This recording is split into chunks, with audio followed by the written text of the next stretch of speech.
Oi, pessoal, tudo bem? Meu nome é Vitória e hoje eu vou resolver com vocês o problema Tóssio, que foi composto pelo Boris Yomvin e fez parte da Olimpíada Internacional de Linguística em 2005. Ele também pode ser encontrado no percurso de estudos da ELA 2022, mais especificamente na lista 10, extremos. Bom, esse é o nosso enunciado. Abaixo estão algumas frases em Tóssio, no dialeto de Zinacantan, e suas traduções para o português. E aí a gente tem um corpus aqui de 15 frases em Tóssio e a sua tradução para o português. E a gente tem duas tarefas: traduzir algumas frases do Tóssio para o português e algumas frases do português para o Tóssio. Lembrando que, como é dito aqui na nota, o Tóssio pertence à família de línguas maias e é falado por mais de 100 mil pessoas no México, nas regiões de Chiapas, Oaxaca e Veracruz. Bom, dando uma olhada no nosso corpus, a gente pode começar a perceber alguns fenômenos que podem se tornar importantes para a gente ao longo da resolução. Por exemplo, a gente tem algumas frases afirmativas, frases negativas, frases interrogativas. Tempos verbais, a gente tem basicamente 3, presente, futuro, passado. A gente tem vários advérbios de lugar, em casa, em São Cristóbal, vários advérbios de tempo, amanhã, hoje, cadê? Ano passado, tem vários. E a gente tem algumas relações de posse, né? Por exemplo, meu vaso ou domingos não tinha nenhum amigo. Para começar, ao invés de olhar para essas estruturas, a gente pode começar pensando nos nomes próprios. Bom, a gente tem alguns nomes próprios no nosso corpus. A gente tem Domingos, a gente tem Juan, Juana e São Cristóbal. Nas frases de Domingos, onde aparece Domingos, essas duas aqui, a gente só tem a forma li, homin, e, que aparece para as duas e é exclusiva das duas, então faz sentido a gente supor que li, homin, e é Domingos. A mesma coisa para Juan e Juana. Juan e Juana aparecem uma vez só cada, mas Juan aparece como li, shun, e Juana como li, shun, e. Então faz sentido que as duas sejam isso, e para transformar a palavra Juan masculino para Juana feminina, a gente adicione o K no final. São Cristóbal aparece 3 vezes, e nessas 3 frases a gente tem Tajobel aqui, e é comum essas 3 frases, apenas a elas, vamos supor que São Cristóbal é Tajobel. Bom, já dá para a gente analisar algumas coisas. Por exemplo, os nomes próprios de pessoas que aparecem como sujeito nas frases, eles aparecem entre as palavras li e e. Então, Domingos, vamos supor que é Romim, aparece entre li e, a mesma coisa com Juan, aqui entre li e Juana. Já São Cristóbal, que é o nome de um lugar e não está em posição de sujeito na frase, ele aparece com esse tá aqui no começo, né? Tá, Robel? Não vou dizer muito sobre esse tá, porque ele aparece em outras frases e em outros casos, na frente de outras palavras. Por exemplo, aqui já na segunda frase tá Batsekop, que eu não sei o que é. Então vamos deixar para ver isso mais para frente. Mas essa parte aqui de cima já é algo que a gente pode prestar atenção. Então, aqui os nomes próprios. Em seguida, a gente pode olhar para as frases afirmativas, negativas e interrogativas. Eu dividi elas aqui em declarativa afirmativa, declarativa negativa e interrogativa afirmativa. Bom, olhando assim logo de cara, a primeira coisa que a gente pode perceber nessas frases é que as declarativas afirmativas e interrogativas afirmativas, basicamente as afirmativas, elas têm essa forma oi nelas, certo? O oi ele aparece no início das frases declarativas e no meio, mais especificamente depois da primeira palavra das interrogativas.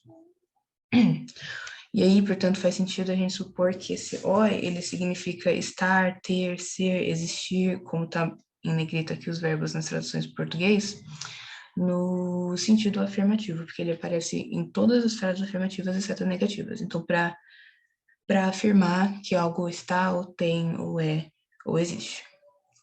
Pensando nisso, desse oi aparecer no começo das frases, menos as interrogativas, vamos olhar então no que começa as frases interrogativas, né? Bom, primeiro a gente tem o mi, e o mi ele aparece para perguntas gerais, perguntas de sim ou não, então vai ter, tem, tinha, tem, por aí vai. O bu, ele aparece para pergunta de lugar, né? Que tem o onde aqui no começo. Então, vamos associar o bu com onde. E o cuse, ele aparece em só uma frase, mas como, né, aparentemente a primeira palavra das interrogativas tem a ver com o tipo de pergunta, a gente vê que o cuse, ele está relacionado à pergunta do tipo o quê, né? A uma pergunta mais específica. Então, a gente relaciona acuse com o quê. Nisso de olhar o começo das frases, a gente pode olhar o começo das frases negativas, então, porque elas não têm o oi, que a gente viu que aparece para as outras afirmativas. Então, vamos ver o que aparece no começo das declarativas negativas. Bom, em 3 delas, a gente tem o começo chabal, né? E esse chabal parece estar relacionado, assim como o mi estava nas interrogativas, a coisas gerais, né? Nesse caso, a negação geral. Então, não vai ter, não tem, não tinha. E o muque, que é a única que aparece aqui, está relacionada à negação de lugar, né? No caso, não está. Mais especificamente, se a gente for olhar a segunda palavra da frase, que é o bu, a gente conhece ele das interrogativas. E o bu justamente indica lugar, ele corresponde ao onde. Então, muk, bu, a junção muk e bu, talvez esteja aqui para representar a negação de lugar, né? Para dizer não está ou não está em lugar nenhum. Então, tá aqui marcado, né? Eu marquei em verde o oi, que é aquele verbo teve, estará, ser, existir. Em azul, a gente marca as indicações de interrogação, e em vermelho, as indicações de negação. Lembrando que eu olhei para o começo das frases, e pode ser que esse começo não estivesse relacionado à frase ser interrogativa ou negativa, mas, dando uma olhada, a gente percebe que realmente esses começos eles só aparecem para esses tipos de frases, né? Por exemplo, me aparece só em frases interrogativas, o chabal só para frases negativas, e como a gente viu que o oi, ele aparece também no começo de várias, então faz sentido supor que o tipo de frase, se ela é declarativa, afirmativa, negativa, interrogativa, aparece logo aqui no começo, certo? Em seguida, a gente pode olhar para o tempo, para a marcação dos tempos verbais. Bom, que nem eu falei, as frases elas aparecem no presente, no passado e no futuro. Então, eu dividi elas aqui nesses 3 tempos. Tudo bem que tem algumas especificidades entre eles, por exemplo, no passado a gente tem o passado relacionado a hoje mais cedo, ou ao ano passado, ou ao ontem, mas por enquanto vou manter essa divisão mais simples e se precisar especificar essas coisas mais para frente, a gente faz uma divisão mais definida. Bom, olhando para o presente primeiro, dá para a gente perceber logo de cara que as frases que estão no presente em tótil não tem nada em comum, não tem nenhuma forma, nenhuma palavra em comum entre elas. Tem algumas que aparecem tipo em 2 frases, alguma coisa assim, mas aparecem outras frases em outros tempos, então não faz nem sentido dizer que está relacionado com a frase ser do presente. Então, nossa primeira suposição é que o presente em tótil, ele não é marcado.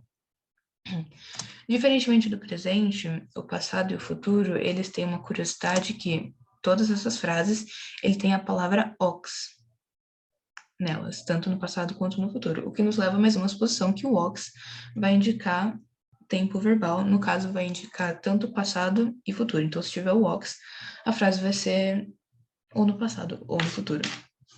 Porque aparecem todos esses, não aparecem no presente. Faz sentido que seja isso por enquanto, né? Nossa suposição. Bom, como a gente só percebeu essa marcação de tempo ox em frase do passado e do futuro, né, a gente tem que tentar entender como, então, a gente vai saber que uma frase é do passado ou do futuro, porque até então pode ser dos dois se a frase tiver ox. O que a gente tem, que nem eu tinha falado, é que várias dessas frases têm adjuntos adverbiais de tempo. Então, hoje, ano passado, ontem, amanhã, logo, por assim vai. Então, vamos tentar identificar palavras nas frases em tótil que possam indicar esses adjuntos adverbiais e, portanto, indicar qual é enfim, o tempo da frase. Bom, primeiro a gente tem o amanhã. Como eu estou fazendo essa relação? Eu estou pegando as frases que tem o amanhã, essas duas aqui, e olhando elas, o que elas têm em comum é essa forma ou cobre aqui. essa forma Kobe aparece só para essas duas frases, então faz sentido dizer que o Kobe é amanhã. A mesma coisa para o logo e pode. E ano passado e Funabe. Agora, o hoje, que aparece em várias frases, ele é um caso curioso, porque ele aparece tanto no presente quanto no passado e no futuro. Como, por exemplo, a gente está tentando diferenciar o passado do futuro, então faz sentido que o hoje ele apareça de mais de uma forma nessas frases, dependendo do tempo verbal. Então vamos olhar, por exemplo, no passado, hoje aparece como Nax, né? O Nax está só nessas duas frases que tem hoje, faz sentido que hoje seja Nax.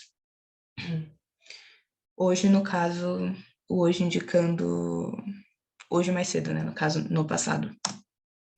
Já para o presente e para o futuro, o hoje ele aparece como la vie. Então, hoje significando agora, né? Nesse momento. Então, ele não tem nenhum feijão hoje, agora. E o hoje como hoje mais tarde. Então, vai ter música boa na festa hoje mais tarde? A coisa é que o la vie, ele também aparece aqui nessa frase, tem milho nesse vaso. Para a tradução dela em Tótzio, né? Não tem o hoje marcado, mas a ideia de ter esse milho no agora. Então, vamos manter a suposição de que hoje ela via e que talvez, né, por uma escolha da tradução, ou talvez não há uma necessidade de marcar explicitamente o hoje, o Lavi ele aparece aqui no Tótil, mas não aparece na tradução do português, por mais que a frase esteja no presente e indique, né, essa imediaticidade. Eu acho que é essa palavra. Esse fato imediato que é ter milho no vaso agora. E por último, o ontem. O ontem, ele só aparece numa frase. E por causa disso, ele poderia corresponder a qualquer uma dessas palavras aqui, dessa frase em Tótil, porque a gente não conhece todas elas ainda. Mas, seguindo o padrão que a gente tem visto, os advérbios de tempo, né, os adjuntos adverbiais de tempo, eles têm aparecido justamente no final da frase, eles são a última palavra da frase. Então, por exemplo, ano passado, Ijunabe aqui no final, logo e pode aqui no final, amanhã e Ocob no final, a mesma coisa com os dois hojes que a gente viu.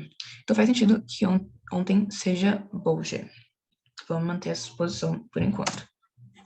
Então, aqui está a nossa relação, né, de advérbios de tempo, e aqui tem eles marcados em rosinha, né? Tudo que indica tempo está marcado em rosinha. Então, tanto os advérbios de tempo quanto o ox para as frases no passado e no futuro.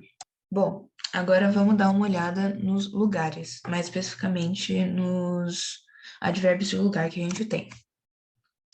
Bom, de novo, olhando aqui o nosso corpus, a gente tem vários lugares indicados. Então, em casa, em São Cristóbal, na escola, na festa. E aqui eu já fiz uma divisão rapidinha deles. De novo, eu fiz aquela mesma coisa, eu dei uma olhada nas frases, ver que palavras tem todas as frases em que, sei lá, São Cristóbal aparece, que a gente já tinha feito antes, que festa aparece, vaso, escola, casa, enfim. Fiz essa relação.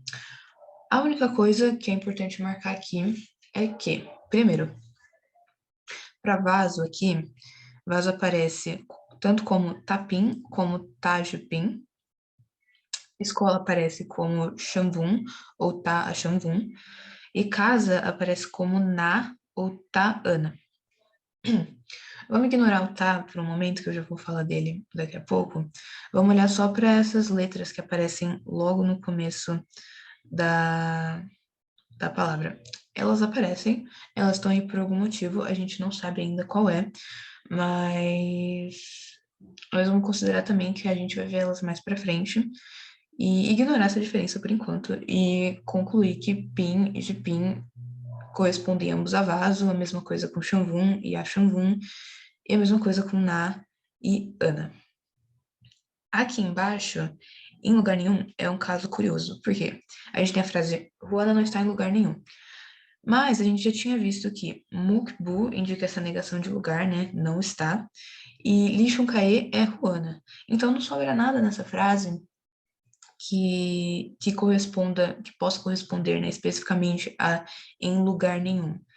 Então, o que a gente pode concluir é que esse Mukbu, ele indica essa negação toda, não está em lugar nenhum. E aí, talvez, esse em lugar nenhum tenha sido uma escolha da tradução também, para adicionar essa parte no final para ficar mais claro para nós falantes do português, né? No caso, que a Ruana não está em lugar nenhum, mas não está e não está em lugar nenhum funcionariam do mesmo jeito para esse mukbu aqui, certo? Bom, voltando no tá, que eu falei pra gente esperar um pouquinho, o tá, se a gente for ver, ele aparece antes das palavras de lugar. Então, o tá aparece antes de Róbio, que é São Cristóvão, aparece antes de Kim, que é festa, e antes de vaso, escola e casa. Em momentos específicos, né? Por exemplo, em festa aparece só aqui nessa segunda frase. Em escola, só na primeira frase. Se a gente for olhar, esse talhe aparece justamente quando essas palavras então estão em posição de adjunto adverbial de lugar, né? Estão indicando o lugar em que a ação acontece ou que a existência acontece, enfim, depende do verbo da frase. Então a gente pode concluir que esse tá, ele serve para introduzir esses advérbios de lugar. Ele serve para indicar justamente os lugares. Mais adiante, se a gente for ver, lembra quando a gente viu que os advérbios de tempo eles são a última palavra da frase? Imediatamente antes deles vem os advérbios de lugar, se a gente for dar uma olhada. Quando a frase não tem advérbio de tempo, por exemplo, essa segunda frase de São Cristóvão, tem uma escola tótil em São Cristóvão. Não tem nenhum advérbio de tempo, e a última coisa que aparece na frase em tótil é o advérbio de lugar. O que pode levar a gente a concluir que portanto, a frase ela é fechada com esses advérbios, e aí o advérbio de tempo, ele vem sempre por último, e imediatamente antes vem o advérbio de lugar. E se não tem advérbio de tempo, o último vai ser o advérbio de lugar. Aí aqui, só para formalizar isso, desse lado a gente tem as relações de palavras, né, que a gente achou, e as nossas posições, de que tá indica lugar, e de que adjuntos adverbiais vêm ao final da frase. E aqui está marcado os nossos lugares em roxo. Então, as palavras com o tá na frente para indicar o lugar. Agora, voltando nas palavras que a gente viu as diferenças, a gente tem que dar uma olhada nelas e tentar entender de onde saem essas diferenças, de onde sai esse A ou esse J na frente das palavras.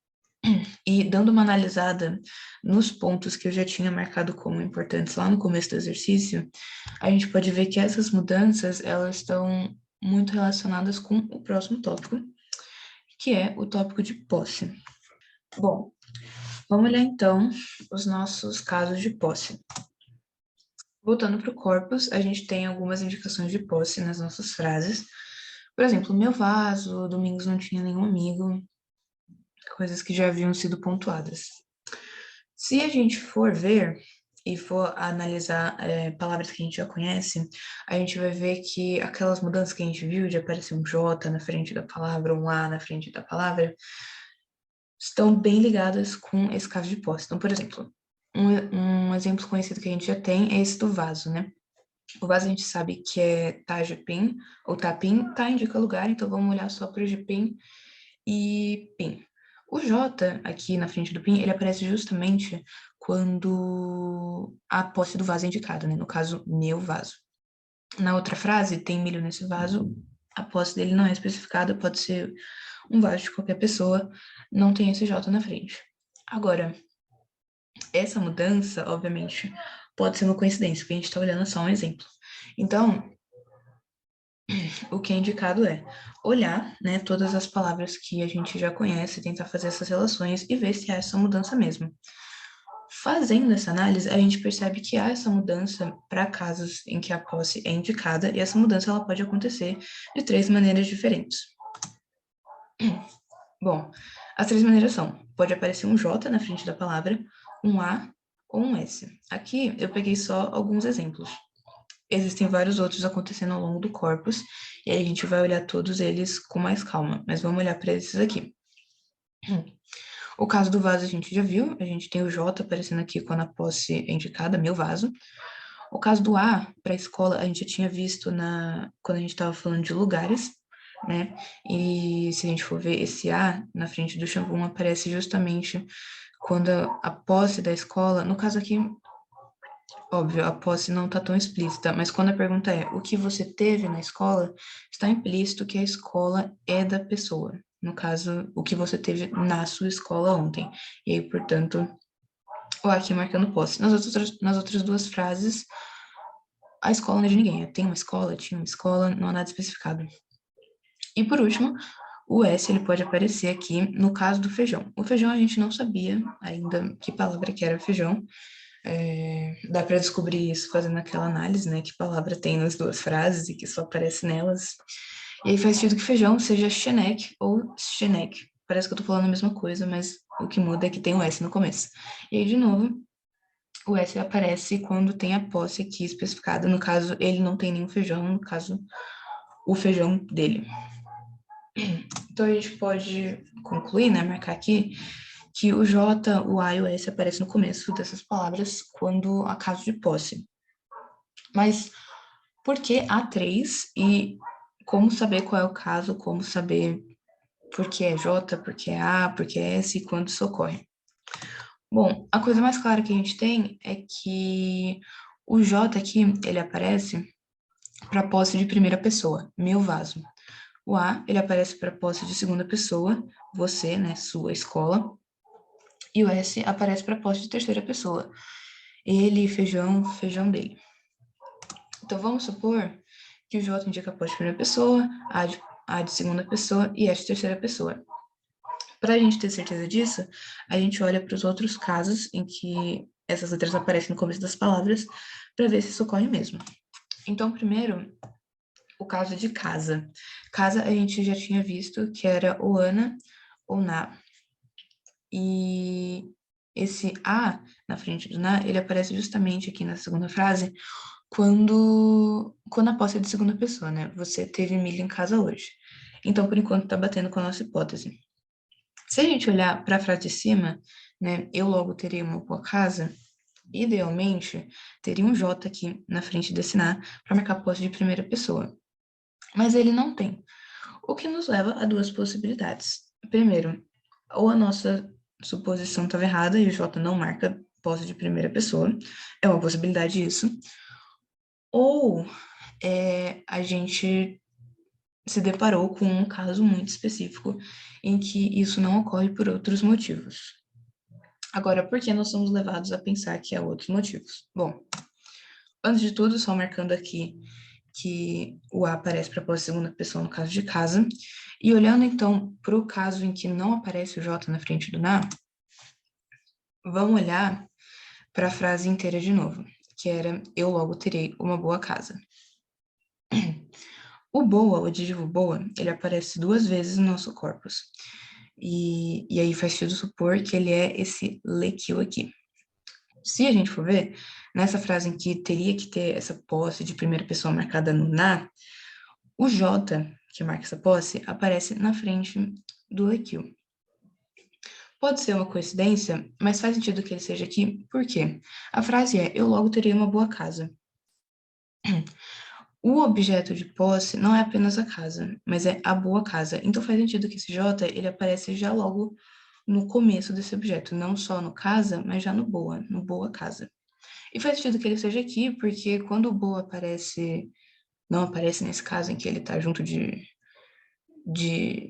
indicação de lugar, indicação de posse, ele aparece só o lequil sem o J na frente. Então, nesse caso, a gente tem que os adjetivos, aparentemente, né, quando o objeto possuído está adjetivado, o adjetivo que recebe esse prefixo. O adjetivo que recebe esse prefixo. No caso, boa recebeu o J, posse de primeira pessoa. E isso acontece mais de uma vez. Por exemplo, para o caso de amigo. Amigo é xiu ou xiu. De novo, tem um S na frente, pode não aparecer, mas tem. Né? E ele aparece duas vezes no nosso corpus e nas duas vezes ele aparece em situação de posse de terceira pessoa, né? Então, Rua tem um amigo verdadeiro e ano passado, Domingos não tinha nenhum amigo. Para o caso da segunda frase, aparece o S aqui na frente de Shio. Para o caso da primeira, não aparece. Mas na primeira, a gente tem que Juan não tem apenas um amigo, mas ele tem um amigo verdadeiro. Então, a gente tem outro caso em que a gente tem o substantivo adjetivado, o objeto de posse está adjetivado, e aí faz sentido que esse S, que devia aparecer no Shio, apareça aqui no Batse, que a gente vai supor que é verdadeiro, porque a gente sabe que Lin Shun é Juan, o Mi indica a pergunta e o Oi é o verbo ter, certo? Então, só sobra para Batse ser verdadeiro, e ele está aqui prefixado, faz sentido para esse caso. O verdadeiro, ele aparece também em outra frase. No caso, não o verdadeiro, mas o Batse. A gente tem uma segunda frase aqui, que é, tem uma escola Totsu em São Cristóvão, e o Batse aparece nessa forma que a gente é levado a pensar que corresponde a Totsu, porque Oi é o verbo ter, Xangun a gente sabe que é escola, e Itajobi a gente sabe que é em São Cristóvão. Então, toda essa forma aqui, Tabatskop, corresponde a Totsu. Se toda essa forma corresponde a Totsu, o que a gente pode ser levado a pensar? Batse, a gente sabe que é verdadeiro, né? E Cop aparece em outra frase, que é onde foi a conversa hoje. E, de novo, bu é onde, oi é o verbo ser, ox indica passado ou futuro, no caso passado, e nax é hoje. Então, sobra para cop ser conversa. Se cop é conversa e batse é verdadeiro, então faz sentido que o nome Totsu, no caso o autônimo, o nome que os falantes de Totsu dão para sua língua, seja batse cop ou conversa verdadeira.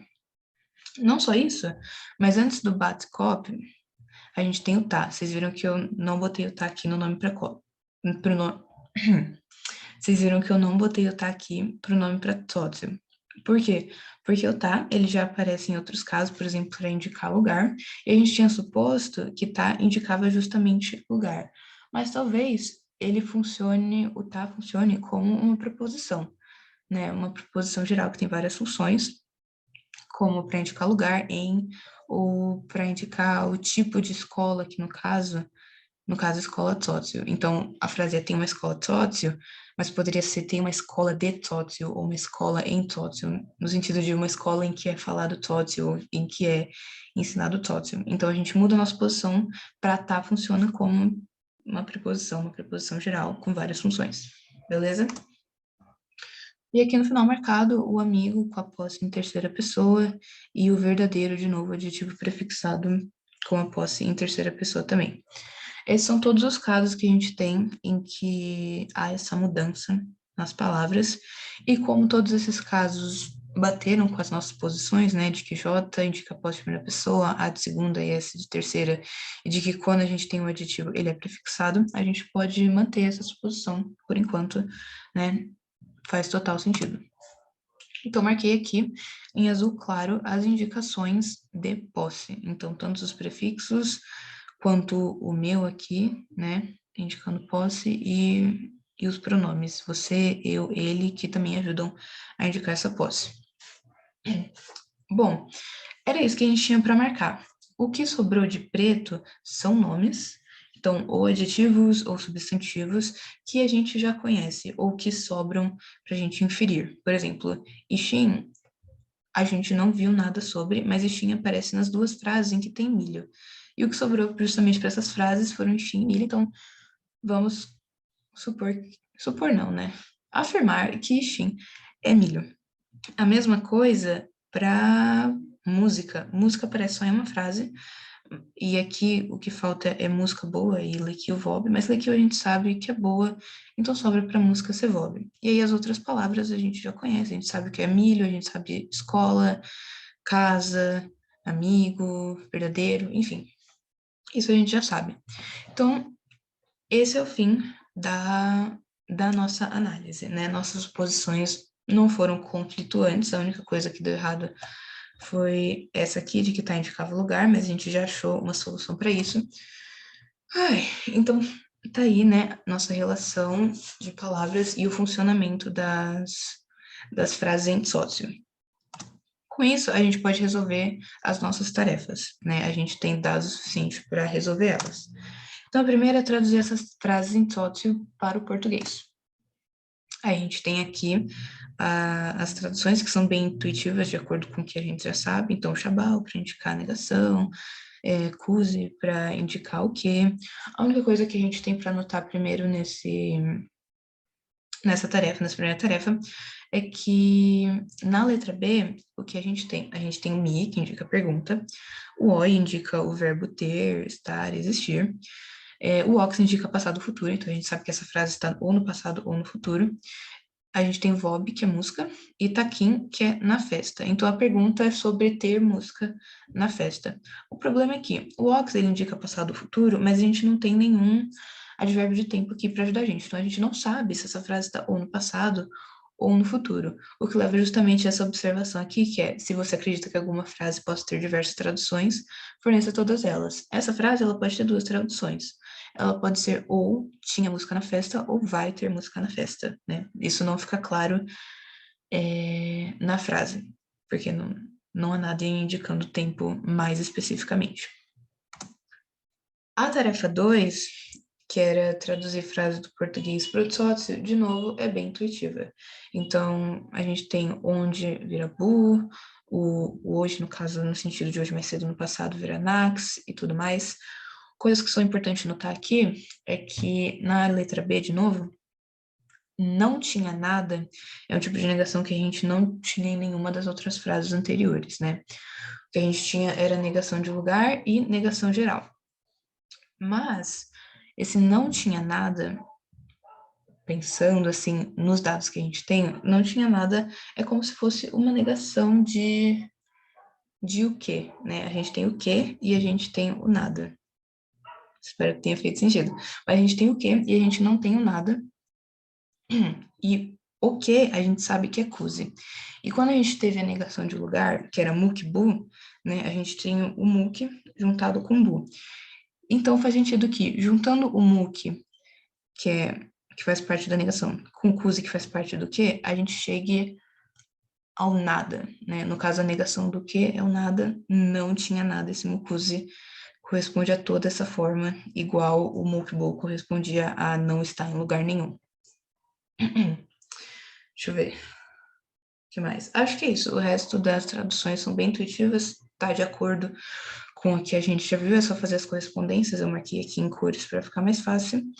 E é isso, são essas as respostas. Bom, esse é o fim da resolução.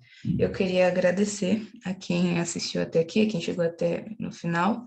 Essa questão é bem complicada mesmo, ela é bem complexa, né?